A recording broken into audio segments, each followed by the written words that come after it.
present for the oil producing community is too low. But the support that is needed. And once again, the support, your airline people will blossom. This is Nigeria. You need to give people sense of belonging.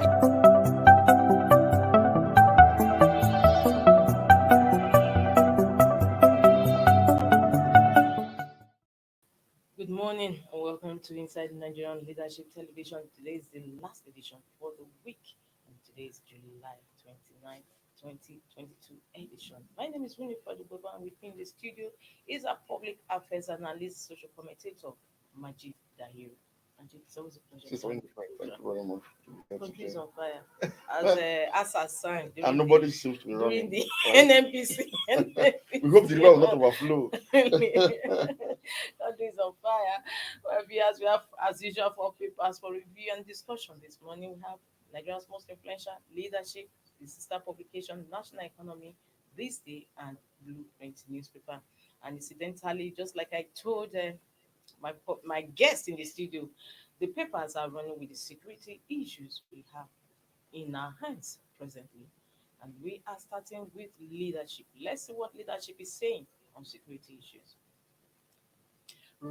Rising insecurity, bombing terrorists only way out, El-Rufai tells federal government. Rising insecurity, bombing terrorists only way out, El-Rufai tells federal government.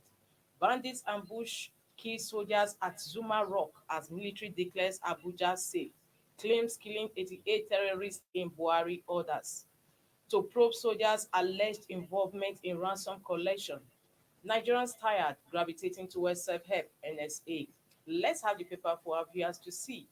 Production. I'll take the leading story once again. Rising insecurity, bombing terrorists only way out. El-Rufai tells federal government. Bandits ambush key soldiers at Zuma Rock as military declares Abuja safe. Claims killing 88 terrorists in Buhari orders. To probe soldiers' alleged involvement in ransom collection. Nigerians tired, gravitating towards self-help, NSA. That's the leading story on Leadership Friday. Today, Friday, 29th July 2022. From leadership, let's have the same security issue on this day. NSA, that is a Nigerian security advisor. Now, military developing new strategies to curtail terrorism. NSA, military developing new strategies to curtail terrorism, says there will be renewed momentum against insecurity. Admits Nigerians are tired, gravitating towards self-help. Promises those found wanting in Kuje jailbreak won't go unpunished. Guards Brigade orders kill 30 terrorists in Buhari. Atiku vows to rescue Zamfara from insurgency. Stop the killings, kidnapping, new CAN president urges Buhari.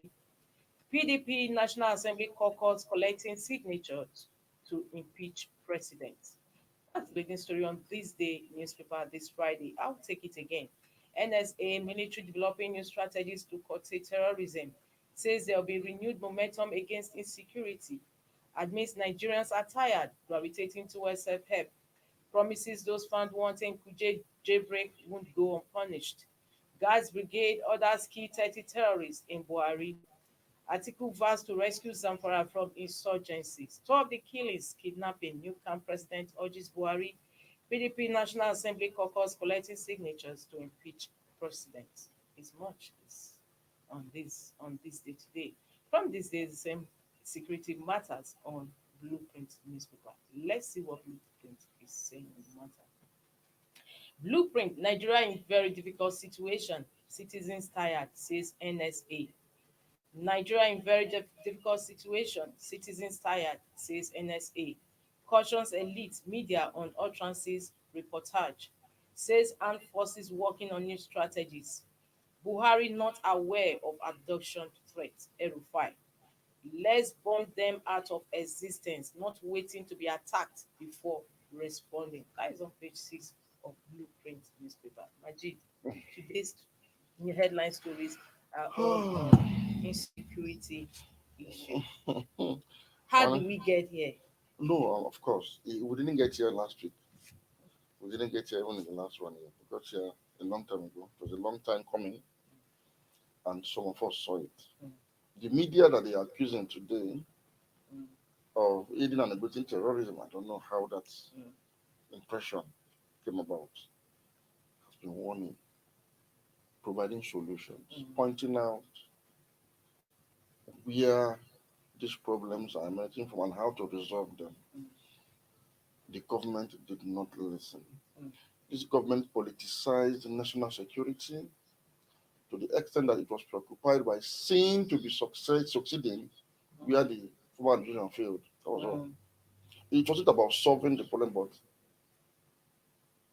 trying to compare rotten apples of the last administration and the rotten mangoes of the current one. So you saw a situation where the presidential spokesperson will be telling us, oh, under the PDP, so some people were killed. Mm. But under our own, it was less than that. Mm. So we saw this back and forth, and we're telling them focus on the issue, focus on the core responsibility of government, which is national security. Nobody listened. We also saw the ethnicization of national security when confronted. Nigeria as a country is confronted by Fulani herdsmen uprising, Mm.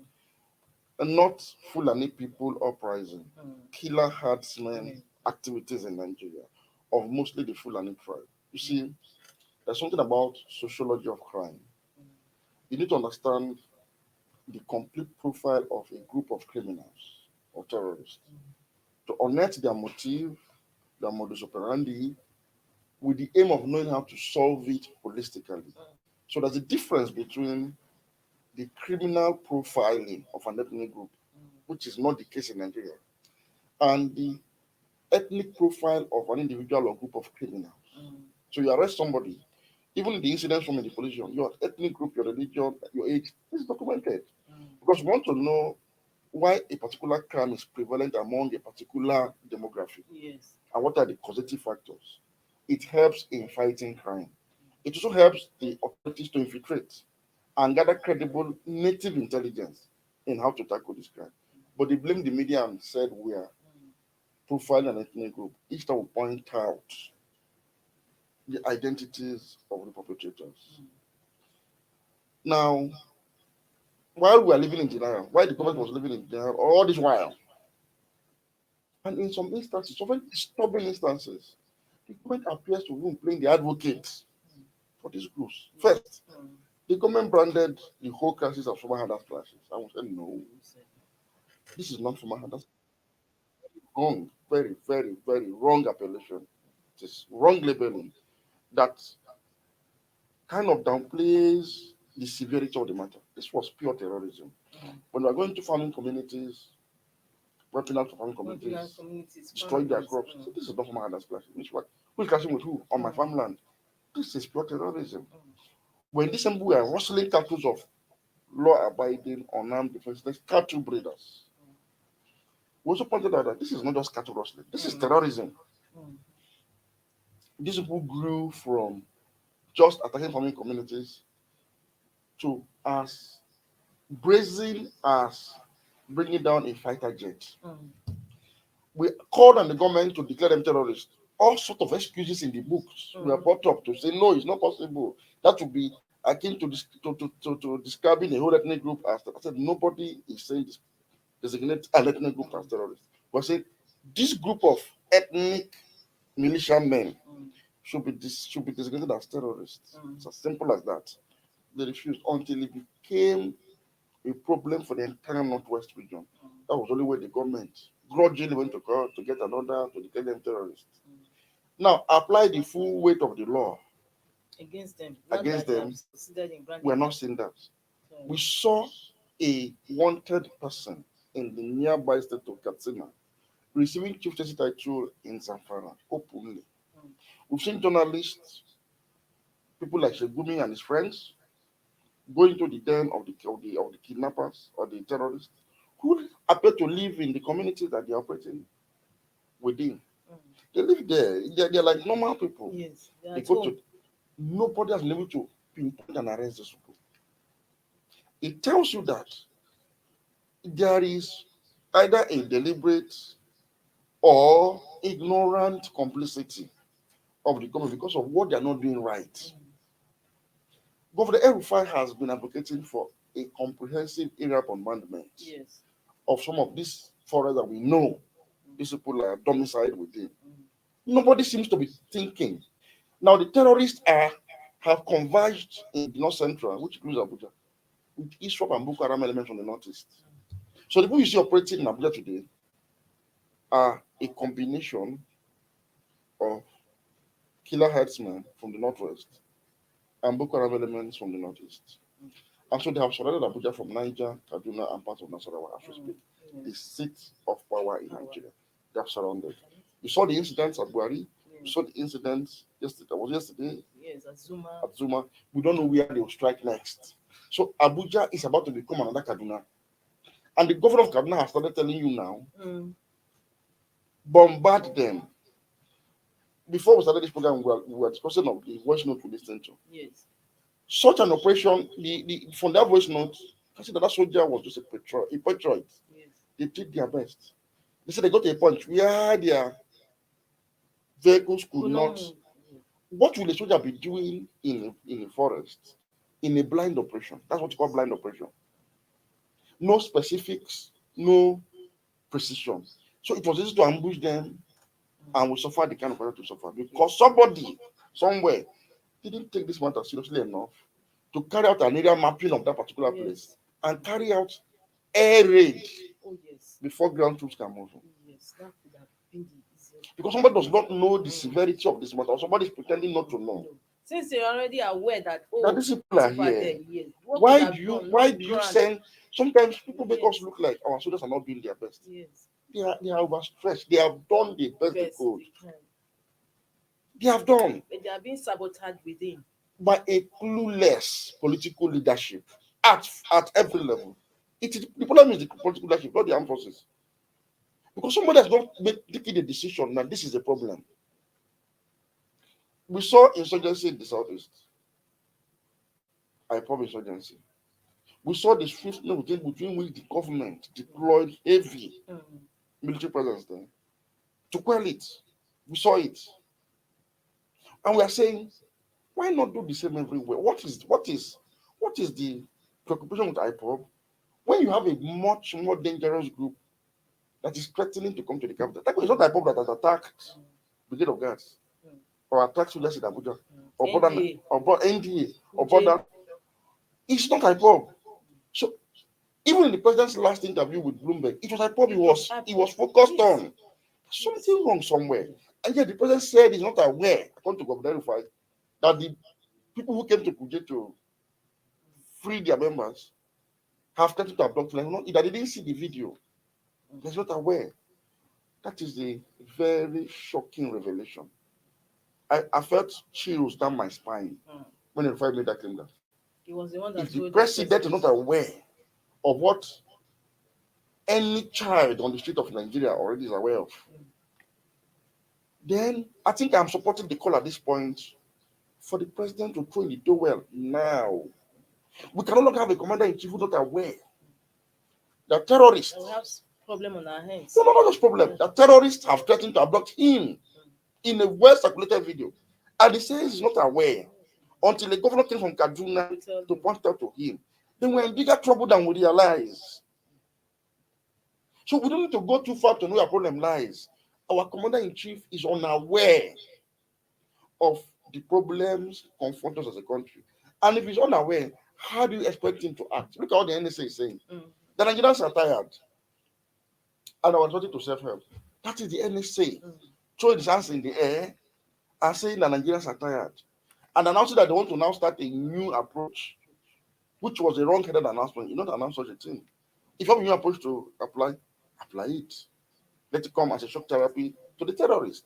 All we need to our citizens is improvement in security. Simple. And now you're blaming the media and saying we should cooperate with you. Is the media not cooperating? Or are you saying the media should not report incidences of killing? They have tried to intimidate the media. Mm-hmm. They've tried to blame it on the media. They've tried to make the media look as if they are the ones promoting terrorism. And ask a question, my dear sister. But was it not the same reporter they feasted on during the last administration that brought them to power? Okay, thank you very much for bringing it up. But then we go back into history. In Nigeria, We used to have what was called Niger Delta or a job militant. Yes. I don't remember any government saying, why is the media playing it up? Rather, the government listed what was reported in the media. That, okay, this thing was brought of economic injustice, and okay, maybe if certain things are done, maybe it will restore normal, and the government responded adequately after the amnesty program and social measures, which also went hand in hand with military operations to pacify the Niger Delta. Let us go beyond Nigeria. They often cite Rwanda as an example of how the media escalated violence. And each time I'm in any forum that this issue comes up, I stand up. Even if I don't want to talk in that event, this always provokes me to get up and I say, stop comparing apples and garden eggs. In Rwanda, there were two sets of media working hand in hand. One was the radio that was promoting violence, that was calling on Hutus to go and kill Tutsis, reminding them of what happened in the past and all of that. That radio was owned by the wife of the sitting president, who was Hutu. That country was a Hutu-dominated country. And so the militiamen that actually carried out the attacks on Tutsis were the ones that were backed by the government. So the government was responsible for that hate-mongering radio station. But there was another medium that was reporting the killings and the activities of this hateful group, both the government, the Hutu-backed militiamen, and the Hutu-promoted radio, which told the world that Hutus are killing Tutsis, and the world should go in and respond. That this one was reporting the violence, while the other one was promoting it. The Nigerian media simply reports violence. When we say killer herdsmen invade the village and kill people, we are reporting the violence against innocent, harmless farmers by killer Fulani herdsmen. We also report that militiamen on the Mambila attacked Fulani cattle breeding communities in Taraba. We're also reporting violence against the Fulani cattle breeding community. The media has been fair, balanced, and patriotic all through. All the government needs to listen. All over the world, you watch CNN, you watch Al Jazeera, you watch international media, all international media outfits, including BBC. Once there's a crime, the criminal suspect is profiled down to his ancestry. That was how we knew those who hijacked aircraft in planes in America to bring down the thrower. That was how America was able to find a solution to that problem. I never recalled again. Because they identified them to be members of Al Qaeda, Muslim countries of the Middle East and North Africa, and they traced their base to Afghanistan, where their leader was, and that was how they were able to solve it. And they took out Osama bin Laden after nearly 10 years of manhunt, because they identified the problem. And they arrested a lot of their cohorts in America and dumped them in the Guantanamo prison because they understood what was the problem. In Nigeria, we are forced to live in denial. And we are saying it will not help the matter. It's like covering fire with basket to conceal the smoke. What will happen? The fire will engulf the basket now, as we already have it in Nigeria. So it does nobody any good to say, don't report it, don't say it. Say it. Your own as well is to listen and find the solution. Stop telling us not to report it. There's nothing responsible. There's nothing responsible in what you are doing already. There's nothing. Like, for the media in Nigeria is even a little bit circumspect. They are even not reporting as they're supposed to. You can't do this in any other country. And the government of that day will survive one day longer in government. A president that tells you they was not aware that a video by people who took their members from Kuje are saying that they want to abduct him and the governor. He's not aware. We are in bigger trouble than we realize. I'm in bigger trouble than we realize. So I don't know. For me, what the Senate is trying to do, and I understand that it's not just the PDP senators. Yes, even APC senators too. Any patriotic Nigerian today, any patriot anywhere, whether in APC, whether in PDP, including the candidate of the APC, this is an interest now for the president to be shown the way out. If he cannot resolve the problem, because if Abuja falls under the control of terrorists, you cannot be president of Nigeria any longer. That is the end of this country. And it's the interest of northern Nigerian leaders at this point to rise up and rally round with the rest of the country to see what they can do about this government. You see, it's a legitimate right. It's constitutional for us to say our parents to resign. It's not an insurrection. It's not treasonable. We have the right to say resign. We have the right to call our national assembly to say impeach him because he's no longer able to discharge his responsibility as commander in chief. Because terrorists are now on the doorsteps of Abuja, a few kilometers, less than 50 kilometers from the villa. From that Zuba checkpoint to the villa is less than 50 kilometers. It's that close. Within 50 kilometers, within the seat of power. They have become so emboldened and so brazen. So you don't know about where it else they that would they attack as actually we come speak. to You don't know FCT. where, maybe as I'm speaking here now, something is happening to I don't know. Schools have been forced to close in Abuja. And, Maybe they will ask us to Nasarawa- stay at home. And this tells you that it means the government is caving in to terrorists. There's another problem we are not even looking at in all of this. We're not looking at it. Have you seen the volume of oil theft in the Niger Delta? It has become so humongous, well coordinated, sophisticated, that we are not able to meet our quota. OPEC quota. You know what that tells you? The Niger Delta, they're not talking. Nobody's talking there. Nobody's Yes, interested. nobody's everywhere is They are there's simply every taking silence. control of their resources outside of government. The day the oil production will drop from 1.2 that it is now, 1.4, instead of 2.3 and 4 is supposed to be, to let's say 1 million barrels per day, it means that the Niger Delta militants have taken more than 50% of oil production per day from the Nigerian states. That's what it means. That is what it means. So, meaning one, Nigeria is losing the war of over its own resources to non-state actors in the Niger Delta. And the revenues we are getting to actually fund military operations in the north is shrinking. I have thought that this will come by way of outright split of the country. Maybe, God forbid, something happens and there's a split in the country and you don't have money to fund military operations from the oil revenue from the south, they not to fall to Boko Haram. What I'm saying now is that it's already happening. The Niger Delta is already in control. Those that they're not talking, they're not making noise, they're not out, they don't want any, they're just taking control of their oil resources. If this trend continues unchecked and they take over the 100% control of oil production per day, you begin to wonder where will government get the money to pay these that are still managing checkpoints in Abuja, Northern Nigeria. You just said something weighty because come to think of it, the Niger Delta militants, they have been so quiet. Nobody's talking anymore. They have been They don't want this presidency. They airy don't want silence. They are simply And I've been they are wondering doing the why. needful. They are sucking the oil. They are God-given oil in their land because for a long time we refused to use it for them judiciously. So they're not talking. But many thought that maybe they were settled in a way, maybe by the federal government. That is why they have remained. This is the problem. It's called the peace of the graveyard.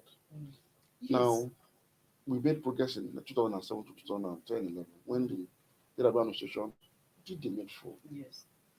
Keep saying this. You cannot have prosperity without unity. You can't have unity and peace without equity and justice. When this government unleashed a wave of sectionalism, unprecedented in the history of this country, by skewing major appointments and decision-making institutions in favor of the North, where you come from as president, we won from day one. We said, no country can make it like this. To stop oil theft in Nigeria Delta would have been to win the hearts and mind of the people first by giving a very high level sense of inclusion. I had posited that once Buhari became president in 2015, the first state he was supposed to visit was Biafra, where the outgoing president came from, a major oil producing community in the Nigeria that is sustaining this country. Visit that state. Spend at least 3 days there. State visit.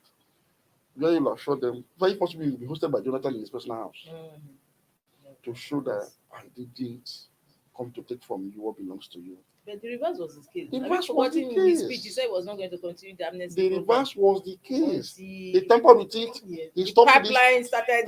Now they're no longer blowing it. What happened was, Before he now reinstated. if you remember, when Akpabio was a minister of Nigeria Delta, there was this agitation for appoint the board of NDDC, properly constituted board, so that we the people can have a say in how NDDC is run. But President Buhari allowed Akpabio to deceive him, but he allowed it to. I was doing forensic audit that the board will interfere with it. You know, some of the things that you can achieve anything right by undermining rule of law and procedure or due process, it's a problem. And so they felt, sometimes you need to follow the necessary process. And the necessary process was to allow the board to remain in abeyance while Akpabio brought in so-called forensic experts. During that period, we saw the humongous looting of Niger Delta Ministry, NDDC. Mind People blowing. shouted, somebody went to the assembly and fainted. We saw the tear case. Nobody was fired, nobody was replaced. Until now. Now they brought in politicians to man NDDC and blah blah blah, the behest of the outgoing minister. The question I want to ask is this: where is the result of forensic audit? Where is it? Where is Akpabio? What did he find out? What did he tell us? He politicized it, made away with it, with what why he was there, and he is in retirement. Meanwhile, there was agitation that led the minister of Nigeria Delta to go to Niger Delta. He went to Baramatu Kingdom in Delta State to go and appease the people of the region to say, okay, we're going to install the board, we're going to appoint the board and all of that. But that didn't happen. The month together we're going to do it, it didn't happen. What we saw from then was an increase in the coordination of oil theft. So a level where government was not even how it's being done. At this first, Yes. before it was being done in a ramshackle manner. No. Now Like the one Wiki uncovered. no, these ones are small fries. So the region is apparent that okay, let's see how it goes. Since we ask you to appoint a board so that the revenue coming to this agency can be managed by people we feel we know how people can relate with you. Did not okay. Let us say I want to get even the resources at all to run the entire country. I'm not saying anybody sat anywhere to do this meeting. I'm just saying. Oh yes, I'm looking at you. You are so right because even during that PIA that came into, they have been quiet. They didn't even say. I took the war no upon jack. myself. No jack up till now. At the risk of sounding immodest, I saw the fact that the objection of Nigeria to the PIA is going to make it unworkable when we advise that, okay, let's do 5%, what is due to host communities. At the National Assembly, the president's party, and sadly, regrettably, my leaders from the north of the National Assembly stood and opposed any increment. Yes. And I won. I was almost hysteric. I was on TV. I was practically shedding tears. You know you cry, but tears didn't come about. You know you are crying, you are bleeding in your heart. Yes. How do you allow a region to oppose what is due to another region that is feeding us? What sort of insensitivity is that? How do you allow this to go? That this will render the entire PIA impotent. Has it not happened? You think investors are not listening to that people crying that they don't want this low amount of percentage for them? You think they didn't hear it? Who will go and risk investment in the Nigeria when the people are not happy with the laws you are put in place? People don't think. People are not Nigerian enough in their thinking. We said 10%. Nothing is too much to be done. 5%. We said make it 10, but okay, they have started for 5. Leave it at 5. No. So that at the signing ceremony, and then I gave 30% for exploration. In most of the frontier basins outside of Nigeria Delta, most of them in the north. We're going to get the money now from the investment in South Nigeria Delta to get that percent to invest in frontier. Now let me ask, do you know how the kind of healing that was about to Nigeria the day that PIA was passed with 5% for Nigeria Delta host communities, development fund, and you have people like Paike Clark of Pandev, you have the likes of Hanese, all the leading ethnic nationalities of the oil producing communities, even the Southern Governors Forum, coming to stay with the president to sign it. Imagine a ceremony where Ike Clark and all of the leaders of Nigeria Delta and oil producing communities are standing with the president, handshake, embrace, signing that piece of legislative law that gives them 5%. Do you know the kind of healing it would have brought to Nigeria Delta and to the country? Now you would have been able to buy back the people.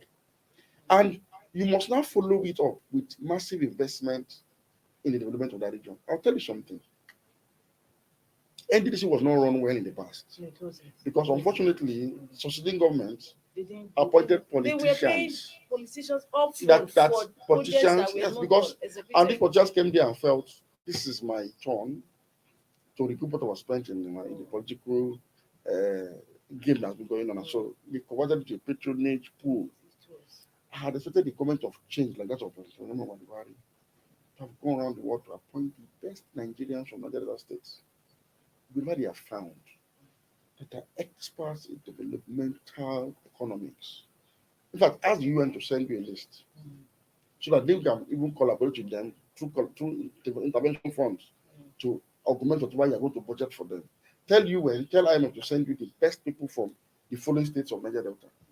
Where they can find them, let them interview them, bring them. If possible, they're going to even have like an independent budgeting system for Niger Delta for like 4 years, 12 or 10 years, where the international development partners can monitor.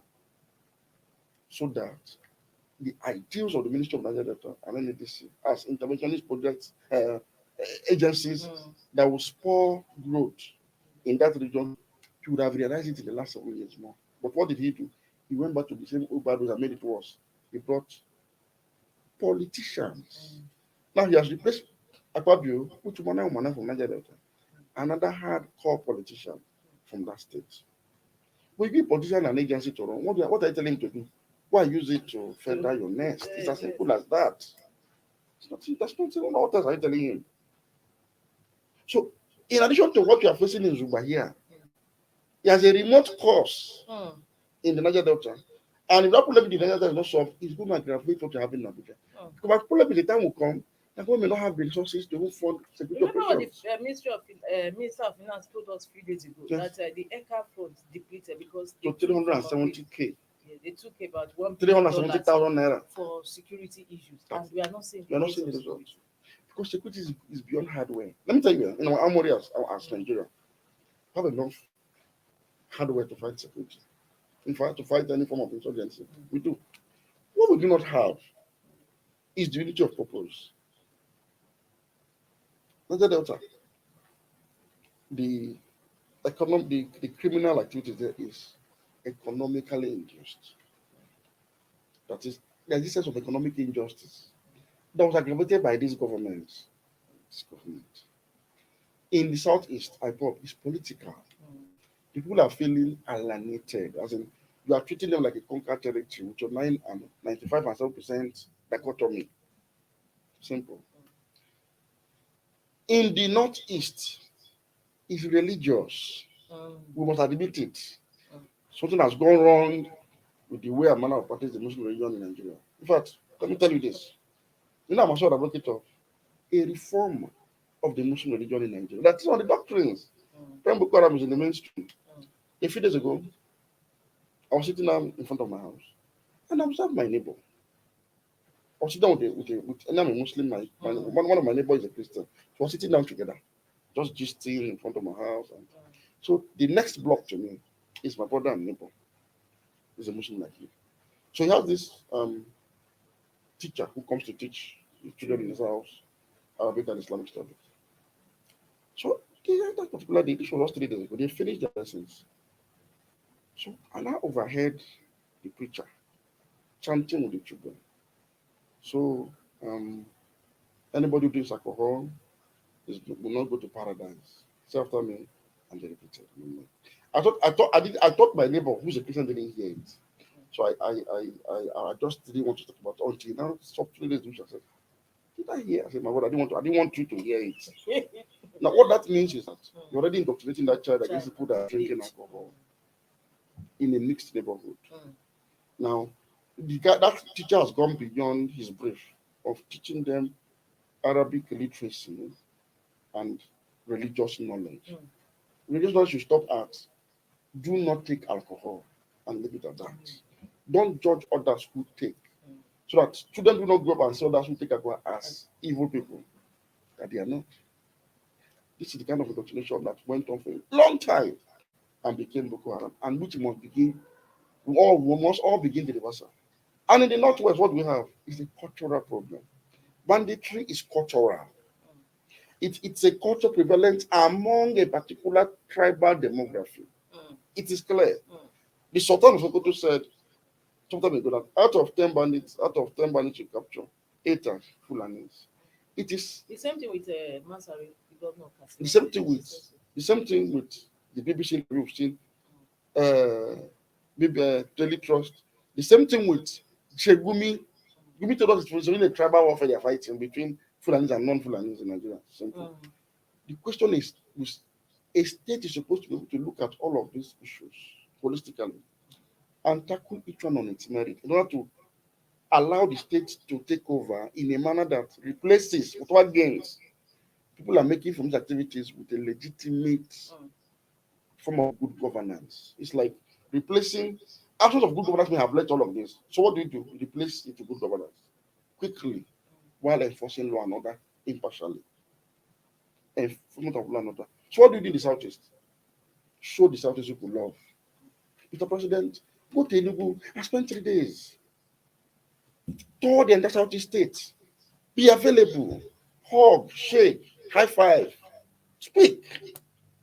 Dismantle your nepotistic machinery and include all of the Southeast in critical positions. Simple. The other day, Jaffa, the prominent journalist from Kano, who is now in exile, he tweeted and said, the I'm sorry, the Road Safety Corps commander has retired and somebody has been appointed by the president as in active capacity. He observed that, why don't you just appoint the Southeasterner to fill this particular position now? Must you go to the North? He lamented. No, enough is enough. He's a Northerner. That's a Nigerian. That's a patriot. Now, in the South, do the needful. Come down from your high horse. Go to them. Engage.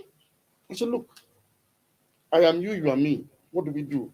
Try to get the people to come back to Nigeria psychologically, mentally, and then physically, so that you can begin to enforce law there too, in a manner that you have the cooperation of the people. Now, but this must be followed by good governance delivery almost immediately. Or it must be seen. The protesters must be moving in. It must be seen. The same thing with the Northeast. You need a complete de-radicalization of the entire region. It must start by government de-emphasizing political bigotry, even in government business. My dear, to solve Boko Haram, the states of northern Nigeria must dismantle all forms of religious laws in their states. We must stop religious politics. It must start with the leadership. You know, the president is a Muslim from the north. He must start by showing that all of us are one, no differences, no religious favoritism. He must start with that as a form of reorientation and then wage the war holistically. In the north, west, the cultural problem associated with cattle breeding that may have now resulted into banditry must be resolved. And what is it? Access to land. And I'm saying a government should be able to sit down with all stakeholders and begin a process that guarantees land to everybody wherever you are residing as citizens. But this last one can happen without national unity taking place across board. The day the president unites and reconciles with Niger Delta people, the Niger Delta people will not be hesitant in giving land to Fulani kinsmen. Same thing with the Southeast. We love meat. We love milk. We love the Fulanis. Fulanis love us. We love ourselves as Nigerians. If leadership can be all-encompassing, all-embracing to all, that love will be turned to us. You go to Igbo land, you're going to see Fulani that speak Igbo as fluently as indigenous people who master the entire terrain of the Southeast. That is the home they have been for 3 or 4 generations. They are there. So we don't hate each other.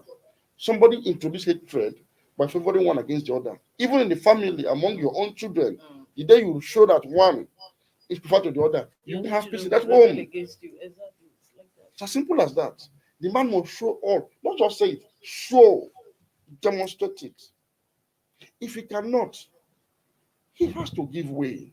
Before Nigeria collapses on top of our head, all of us, there is Juba already. Thank you so much for that. There's always so much to learn from you whenever you're in the studio. You are a reservoir of knowledge, I must say. I'm humble. Thank you very much. So, without wasting much time, we are looking at the next paper we have on our menu. Just maybe one word or two before you leave. And that is our sister publication, National Economy. Foreign shipping firms surcharge Nigerian importers 94 billion naira in 2 years. Foreign shipping firms surcharge Nigerian importers 94 billion naira in 2 years. That's the leading story of the national economy. You know, when you see such stories, the national economy has a way of bringing out the real issues in the economy. Yes. Talking about ease of doing business in Nigeria. This is what it looks like. We have an inefficient port system. Yes. which makes trade. It does not facilitate trade. It's more about revenue generation. So by the time you slam demurrage on shipping firms for being unable to discharge cargo on time because of your own inefficiency in any case, they transfer the charges to the importers. Simple as that. It's transfer it. So it is your city that is paying for the demurrage that the foreign shipping lines are paying to you. So you see, it's a cyclic, a mess in the economy. However you look at it, you must develop internal capacity. I wanted to look at port reforms. Additional actually advised us some time ago that a port is not actually meant to generate revenue. It's to facilitate trade. So the trade will generate revenue externally for the country.